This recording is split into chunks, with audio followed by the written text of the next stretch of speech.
Welcome back to another episode of Right Here in Mass. Joining me today is Tatyana Gao, the founder of Monada Coaching and Consulting. Tatyana is dedicated to providing resources, knowledge, training, and guidance to help her clients live a fulfilling and thriving life. With education, John Maxwell Leadership Team certification, and her conscious leadership method as a cornerstone of her practice, she empowers her clients to take full control of their life, career, and business and make decisions that reach their goals. Tatyana, welcome to the show. Thank you for having me. It's my pleasure. I am very excited to have you on the show today. And for our listeners, Tatyana's very impressive and full bio can be found in our show notes. But Tatyana, I'd love to have you start off by sharing more about who you are and what you do. Sure. Thank you, Ashley. Well, first of all, thank you so much for having me. It's wonderful to be on your podcast right here in Mass. Really awesome. I'm the founder and CEO of Monada Coaching and Consulting. It's the training and coaching company that delivers value to executives, business owners, leaders, teams, and companies, educating, transforming, and um, empowering leaders, teams, and organizations around the world. So this is kind of in a nutshell. But primarily, we have two groups of avatars that we work with. On one side, we help leaders, executives, and professionals who really would like to take their leadership presence to the next level, whether it is in the organization or their business owner who, maybe having some issues with their teams and would like to, flush out some of the dynamics and improve the communication in their teams. We do a lot of trainings for team building, communication, emotional intelligence training. The Maxwell Disc Consulting is another really cool feature that I highly recommend for improving not only the team dynamics, but also personal communication style, understanding yourself, how you relate to others, and getting the really cool strategies for how you can navigate connecting to people on a deeper level for better team dynamics, for better sales, and building professional relationships. Yes, I love it. And I especially admire that your work focuses a lot on, like you shared, communication and team dynamics and how people work with one another, because I've always felt that, like, how people quote unquote get along and be able to collaborate and whatnot, like, really is a cornerstone of success, as I'm sure you see with all the clients that you work with. Absolutely. The more I am in the business industry, the more I realize that it's impossible to do anything with transactional relationships.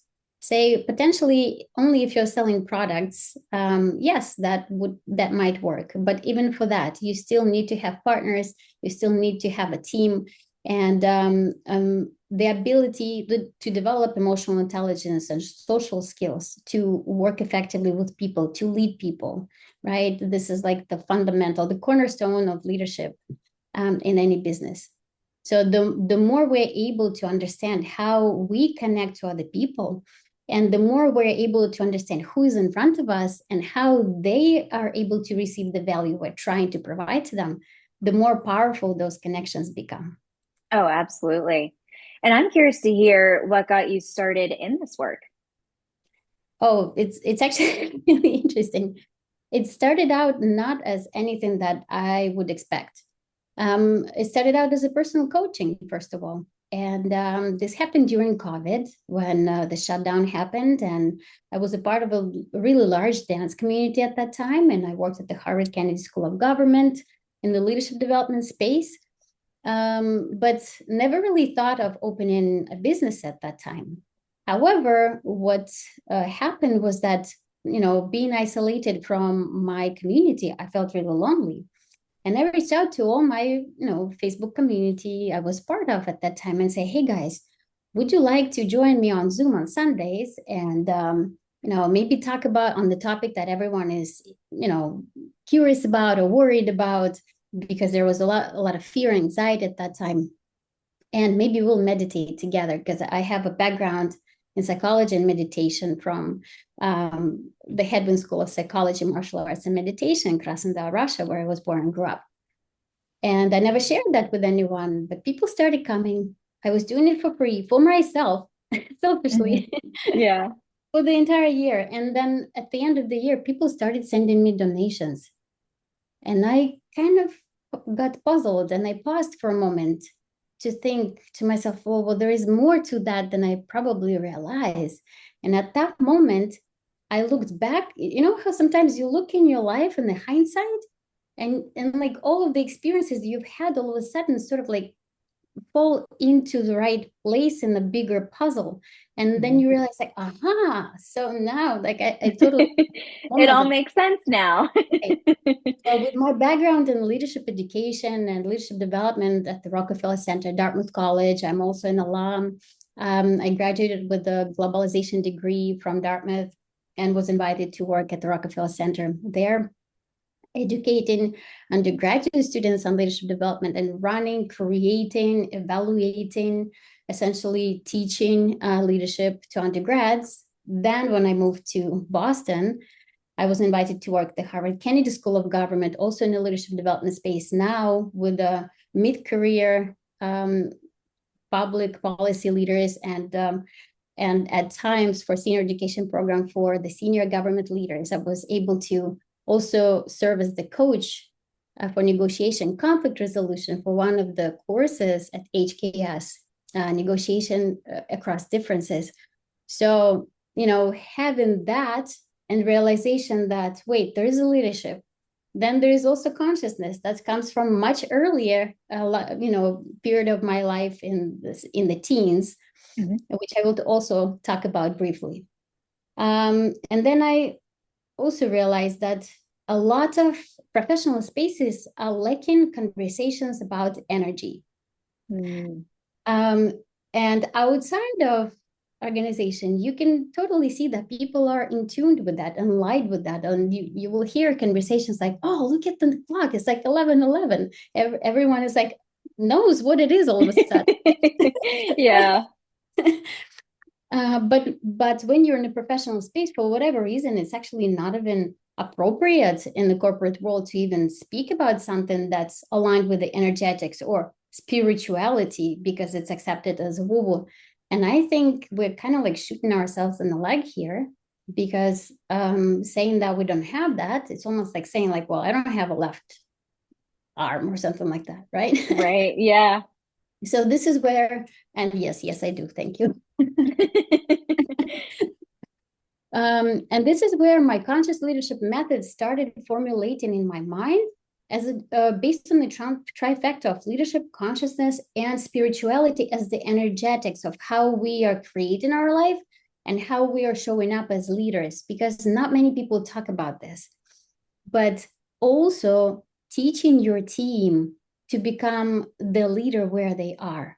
Why? Because the more leaders we create, the more we're able to duplicate our business, the more empowered our team becomes. The culture thrives, the business grows really fast, and at that time, just nobody really wants to leave an organization where they thrive, right? Mhm. Exactly. Yeah. So it's like a win-win situation. Yeah. Could you, for our listeners, because I thought this was such a good point that you mentioned, repeat the trifecta that you shared?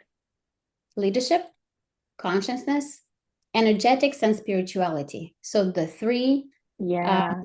cores of Yeah. And I think one, I love that because I feel like myself as an entrepreneur, like once I started paying more attention to like my consciousness and spirituality and energy, like I feel like that changed my leadership or being able to be a business owner. And it's like I totally neglected that like mental spiritual part of like just being a person in terms of like how it leads to success. So I love that that's so ingrained in your work because I think it's something everyone needs to know about. Thank you. Thank you so much. What I'm discovering more and more, and the more I work with my clients, is that I realize that, and you sometimes hear some, people who are more in tune with, divine energy and talking about spirituality and things like that, but not in the leadership space as much, because oftentimes this is more an inclination towards religion. And so no one talks about it in the leadership Right. space. So there is like religious leadership there is leadership but there's Yeah. intersection and because our mind, it tends to compartmentalize things and put them in different buckets. But if you Mm-hmm. look at all of our disciplines, they look at a human not holistically, but through the specific little tiny lens that is not connected to anything else. So Mm-hmm. medicine only looks at person through one perspective, right? Education through another, and they're in no way are they interconnected. So why am I making this point? And what I'm trying to say is, like, imagine, actually, this is an ancient Indian fable about the blind wise men who were trying to describe what an elephant was, right? And so one was touching a trunk, and saying like, well, it's kind of like rubbery and long. Another one was touching the ear, and it's like, no, it's totally flat. It's anything like you described. Somebody's touching the legs, like, no, it's actually a huge column. And I'm like, what about somebody who's touching the tail? It's like, you guys have it all wrong. But that's the thing. We are the entire elephant. And what I've Mm. discovered in leadership is that we are looking at the leader too isolated from the holistic view. Does that make sense? It's Yes. And so when we actually are able to integrate the holistic understanding of what human being needs to be a great leader, right? The trajectory of leadership changes, the effectiveness and the influence changes. Because let's face it, how many times, and I'm pretty sure that our listeners can also relate to this. Somebody walks into a meeting room or into a boardroom, and all of a sudden the room lights up. They haven't said anything, they haven't done anything, they haven't had a chance to even, project their body language yet. But for whatever reason, it's like, oh, that's Bill! Yay! That everyone is Yeah. cheering. The energy changed. Mm-hmm. And how many times, or have you ever experienced that? Raise your hand if you have. When someone walks through the door, it's like, oh, that's him. Oh, yeah. Yeah, Yeah. I certainly don't want to be that person. I'll tell you. I hope you don't. No. But here's the point: is that our energy, our vibration, it's almost like it's a science that we actually haven't put our finger on yet. But that's the Yeah. thing. When we are in a great space of mind, in the great energetic space, we become magnetic. We develop this natural charisma that no, we're not born with it. And yes, you develop it through your actions, through your personal, professional development and understanding of energy, and how you show up as a leader truly, truly matters. Oh, absolutely. And hearing that, one question I have for you is that people who aren't familiar with the whole ideas of like spirituality, energy, higher powers, sometimes face it with skepticism simply because they don't understand it. And so I imagine you see that often with the clients that you work with. And so, how do you get them past that skepticism to realize, like, these concepts here are huge for your leadership, and here's why you should understand them? Here's the thing: you can't really force anything on anybody, and what they believe Yeah. is really how they create their reality, and it needs to be, welcomed with respect, first of Mm-hmm. all, especially in the coaching space. The second is, there is this very simple and yet profound understanding of emotional intelligence and how Mm-hmm. we are being perceived by other people through the lens of psychology, right? Mm-hmm. And emotional intelligence, as it relates to emotional self-regulation and self-management, relating to other people, how we are able to experience empathy and show it to other people, how we're able to manage relationships and connect to people on a more authentic and deeper level. Mm-hmm. So this is where the conversation starts. Where it goes then truly depends on how open the person is or becomes during the process. Yeah. And I've had clients who are actually really, really high level executives in big corporations who were somewhat on the fence of like, I'm not sure if I believe in that. And yet, during our conversations, somehow they started discovering that, oh, actually, this is what I came to understand, and you were right about the energy. Hmm. So as you can see, it really truly stems from personal experience. Once the person had some kind of realization, they are more likely to be open to, the next step. Yeah. And I think that is a really key point of just like being open to new concepts, new ideas, being able to learn and adapt from there. Exactly. The growth. Yeah. Yes, absolutely. Which that in itself, I feel like is just a huge component of leadership and success. Just growth, being able open to growth and learning and changing as needed. Absolutely. And somebody would say leadership is a mindset.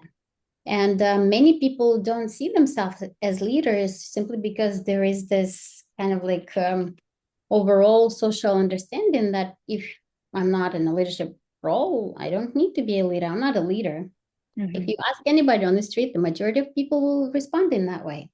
But here's what I teach through the conscious leadership method is that we need to all become the conscious leader of our life for ourselves so that we can actually stop struggling, stop surviving, stop chasing after things and always rushing and never, being on time.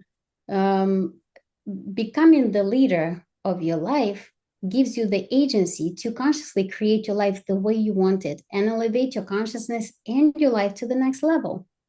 So that victim mentality of like, oh, he did this to me, like she said that, it is no longer an option because we start taking radical responsibility for who we are, how, what our life has been to this point. And I'll tell you guys, this is not an easy thing. It's not, Yeah. it takes a lot of courage, it takes a lot of consistency, and it takes the desire of really like pulling yourself out of this and putting yourself into a new situation. Yes. Yeah. I love that. And it's just like the whole idea of not just thinking about like the life that you want to have, but like living as if you already have that life. That's one thing I've tried so hard to do is like envisioning that and not thinking like, well, one day that could happen. Like live as if it's already your reality ultimately. Yeah, absolutely. And the reason probably why I got inspired to, put this conscious leadership method together is because back when I was a teenager, right through the 13th to 17th, I've gone through the process of when my life cracked open at the seam, like completely, broke, like country fell apart, a Great Depression. We didn't have any food in the stores, right? We didn't have any money. So it didn't really matter. Yeah. We had these coupons that I remember standing in a long line with my mom, waiting to get eggs, bread, and milk per person per family, like a fixed amount. And then when my dad lost his business, my mom got laid off, then the family breakdown. I broke my back at 17 as a freshman. And I had to, like, when it rains, it pours. And if you Yeah. are in a situation where this happens to you, just know better days are certainly coming because when you're at the bottom, the only way you can go is up. Yes. And from that, I met my teacher, the founder of the Headwind School of Psychology, Martial Arts, and Meditation, right around the time of the incident with my back. And once I got back from the hospital where I spent a month, they put in two metal rods. I wasn't allowed to sit for half a year, and I'm a freshman. Can you Oh imagine? man. Yeah. And just imagine yourself lying on this, like on your stomach, on the makeshift bed of an extended leg of a couch, a wooden door, and a thin mattress on top, because I was supposed to lie on something really hard so that my back would heal in the right way. And so it's your head, a bowl of soup, and your dog's head on the other side as you're trying to eat. I actually do have a picture. And so at that age, at 17, for the first time in my life, I had to make an executive decision that no one could make for me to take an academic year off or not. Like, Hmm. what would you guys do? Yeah.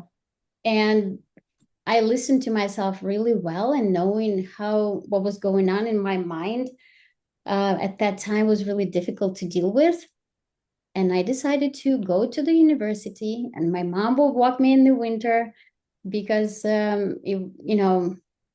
a lot of things were put into perspective of what we take for granted. Mhm. Walking, the toilet, and the bathing, the you get tired from just being at times.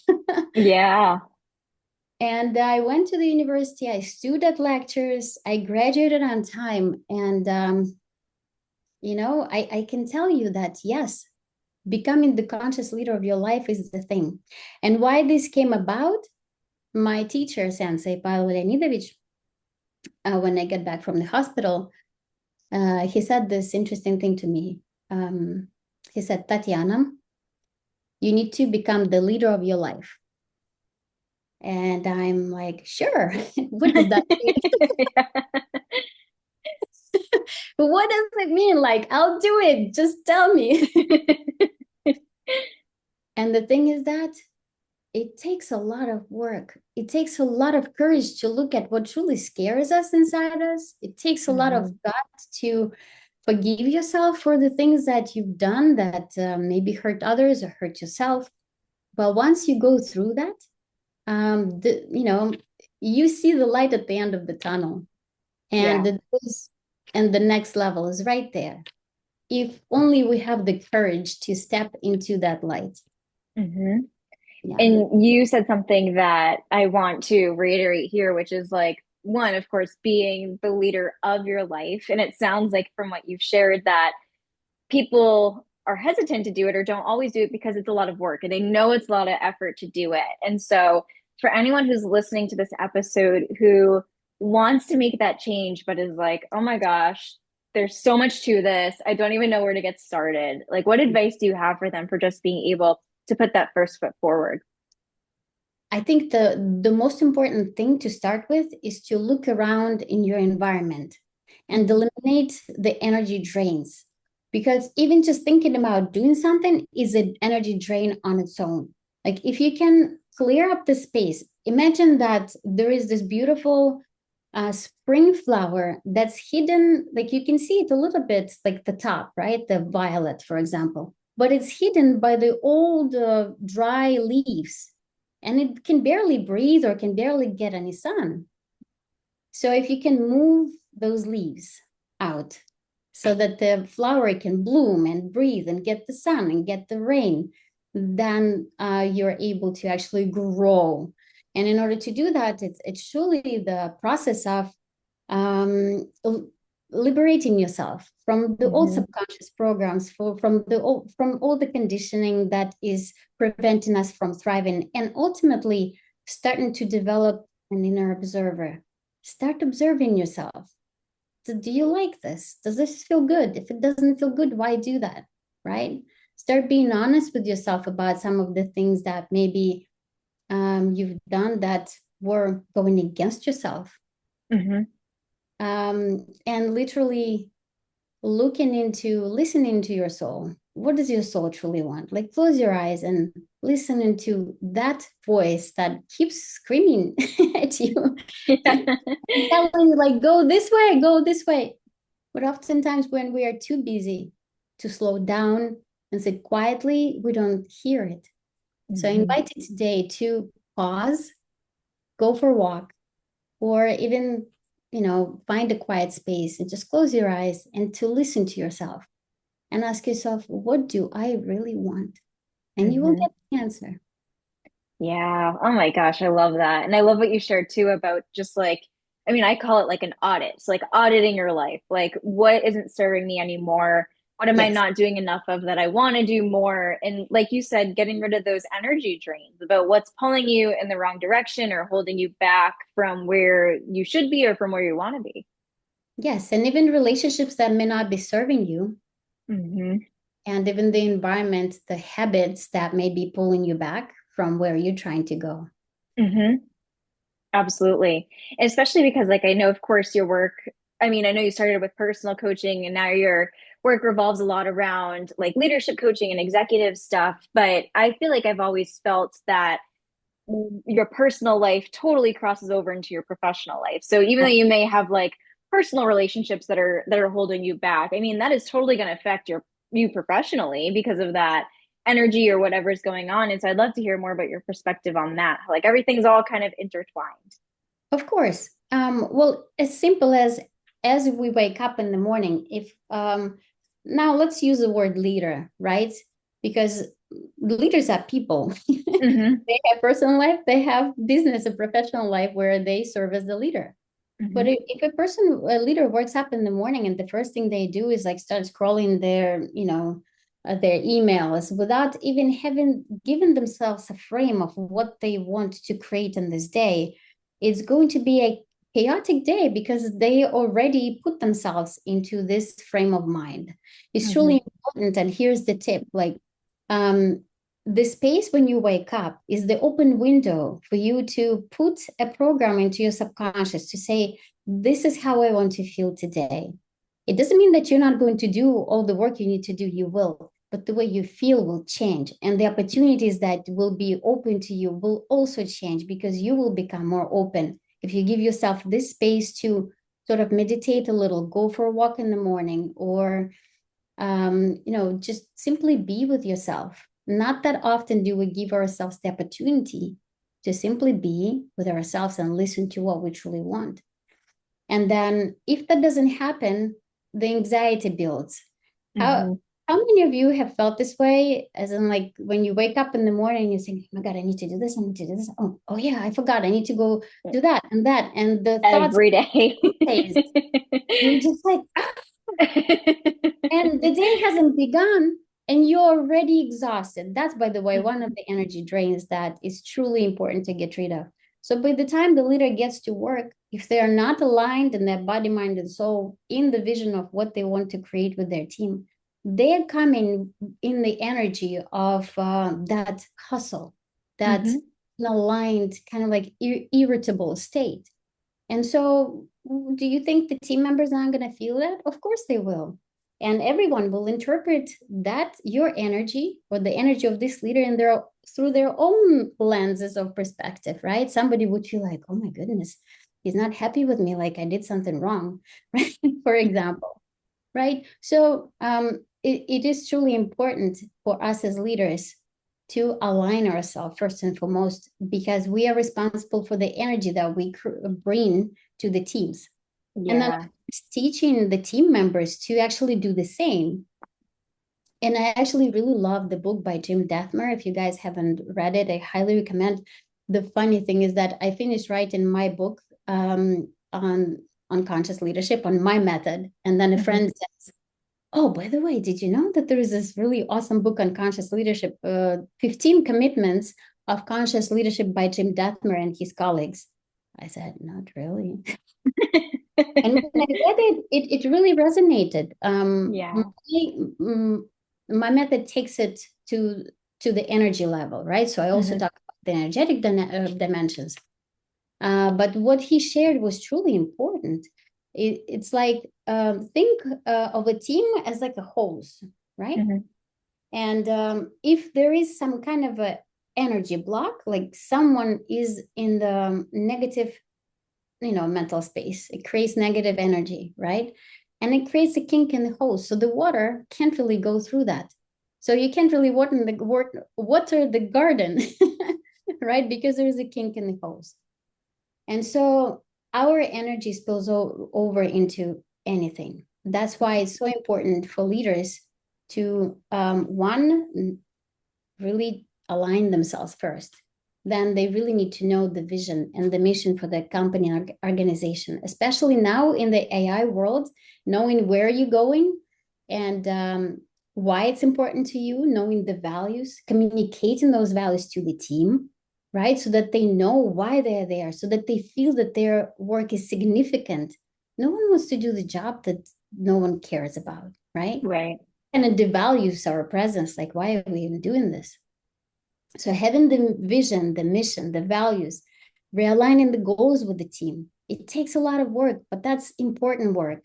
And many leaders, and especially startups, they don't feel like that's as important until the retention issue comes up, until Yeah. the employees start fleeting or leaving the organization simply because, a toxic environment starts to grow. Mm-hmm. Yeah. It's like a ripple effect. Like, I feel like once someone really is in tune with themselves, it almost like flows outward ultimately. Absolutely. We Yeah. are contagious in the way. Our energy is contagious. And by the way, um, for some reason, some people feel like kindness is weakness, but kindness is actually what helps to transform the world for the better. And if you like think of yourselves as electrodes, right? When they interconnect, they charge each other with some kind of like, and like I'm not technically savvy in terms of like how to explain the specific processes. But basically, when you get charged with a different energy, right, you start emitting it and giving it to other electrodes. That's how we sort of create the ripple effect. Yeah. And you mentioned something earlier that I want to really repeat here, which is like being able to take the time to just be in something that we don't always do. Like you said, you gave the example of like we wake up and we instantly think about all the things that we have in our to-do list and what we need to focus on that day. But taking the time to just be, I think is so important. But I feel like we live in a society where taking a moment for ourselves is viewed as lazy or unproductive. And really, it's like taking that time to just be and go inward is what actually will like help you put that next foot forward and will help you continue to grow. Yeah. And I absolutely agree with that because what happens is that we are taught to push, like push through, Yeah. like it doesn't matter how you feel, but at which cost? At the cost of our health, our mental health, right? Our well-being, the well-being of our relationships that, by the way, we then bring back if we aren't happy back to, our workspace. Mm-hmm. So it's the cycle. It's the cycle of recycled negativity, which is not good. But to break the cycle, every time when you feel like your attention is already sort of like lowering and you're trying to push, don't push. Take that 10 minutes, go outside, like take a fresh breath of air. I really recommend that because when you come back, by the time you go there, you might get a great idea. And when you come back, you're like, oh my God, that's incredible. I always get the greatest ideas when I'm walking outside or when I'm meditating or when I have that space of not being at the computer, if that makes sense. Yeah. And a lot of people do the same simply because we then realign back into, you know, into our soul, into our consciousness, into our presence. Yeah. Yeah. Oh my gosh. I think that's such a great piece of advice, especially for entrepreneurs, because we feel like we need to keep pushing and pushing and pushing when we're reaching that, I guess, burnout level or just level where our energy is so Yeah. depleted. But I've always felt like when I notice myself feeling that way, when I stop and take a break and then come back feeling refreshed, like Yeah. not only do you produce better work, but you're more productive and whatnot. And it's actually like I feel like trying to force yourself to keep moving forward when you can't does more harm than good in a sense. Yeah. Absolutely. So, yeah, taking care of yourself, putting yourself into your calendar, essentially, for entrepreneurs, especially, and for leaders. Yep. Because if you can show up as your best, you can make the best decisions. You have the clarity, you have you're fast on your feet when Yep. you're at your best. When our energy is lagging, decisions become hard, we become fatigued, we become irritable to like when people come to us for help and that's probably not a very good leadership if we're not able to be there energetically for people and hold that space for them. But let's face it, it's being demanded of us as leaders, whether we want it or not. Yeah. Yeah. I agree with you there. And one thing I love to ask our guests to switch gears a little bit is I always love to ask our guests what their favorite local businesses are to support. And so I'm curious to hear what Mm. businesses you would like to give a shout out to. Oh, wonderful. Well, first of all, I would like to give a shout out to Isa Helena with the Better Living real estate. She is truly incredible. And I highly recommend if you're buying a home and selling a home, please do reach out to her. She will walk you through, and it's going to be the most seamless experience. Nick's Olympic School. Nick Zagranichny is truly an amazing trainer and coach for kids of gymnastics ages 3 through 10. By the way, the school year just began. If you're looking for like sports activities for kids, this is a great, absolutely wonderful school. It's a school program throughout the year. So he teaches little kids ages 3 through 10 in gymnastics. And then ages 7 through 16, are you ready? Wrestling. He's an Olympian. He's a participant of the Olympic Games in Greco-Roman wrestling. And he was born in Ukraine, and he's truly incredible in terms of how he teaches kids. The Russian-speaking community in Boston really knows him well, and he's super respected. So if you are looking to, make your kid, help the kid become kind, smart, and really strong physically, then Nick's Olympic School. Amazing. Yeah. Good choices there.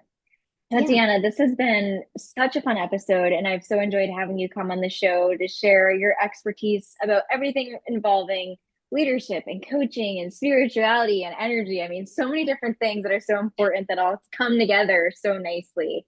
And I would love to have you share with our listeners where they can find you online if they'd like to connect and reach out. Thank you. Thank you so much for having me. I'm truly grateful to be here with you. So yes, you can find me online. My website is monadacoaching.com. And you're welcome to send me an email to Tatyana, Tatyana, at monadacoaching.com. And I would love to welcome you into my space and share a conversation with you over coffee if you're local, or Zoom if you're global. And yeah, welcome. And I'm super grateful to be here with you. Yes, absolutely. And I will include your links in the show notes so that your listeners can easily click through and connect with you from there. But thank you so much again for coming on this week's episode. Wonderful. Thank you for having me, Ashley.